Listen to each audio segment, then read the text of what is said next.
What would an executive action mean in this scenario, Akayla, where technically Congress would need to be on the president's side in order to abolish this department? Well, that's the key question, Vani, because the Education Department has already taken drastic steps to decrease their workforce. Just last week, they announced that they cut nearly half of its staff. That was more than 1,300 workers. And we've already seen Education Department Secretary Linda McMahon telling her workforce essentially that there's going to be major cuts to operations, changes in their budget. And so this is something that President Trump has already signaled that he wants to do to eliminate the Education Department. This order basically tells McMahon to take any further steps necessary to get to that goal.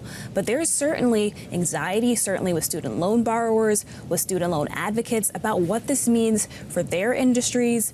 There's more than $1 trillion in student debt that this department oversees. President Trump had floated potentially moving that responsibility to the Treasury Department or the Commerce Department. We found out today that those programs will stay there, but yet they acknowledge that Congress needs to be able to actually approve the abolishment of the department, and yet they've taken major steps at other agencies like the CFPB, the USAID, to shutter and pretty much gutter those agencies as well. So President Trump's goal really is to return education authority to the states. But, you know, one of the things that the Department of Education does is disperse about $121 billion in federal grants, loans and work-study programs. And of course, a lot of these go to rural students, disadvantaged students and so on. What happens if indeed, you know, in the hypothetical scenario, Education Authority does relay to the states? Do they get some of this money to be able to spend? That's a great question. Right now, the Education Department is funding about 10% of some of those schools that you mentioned that have really large populations of low-income students, communities in rural communities, Native American communities, also schools with large numbers of kids with disabilities.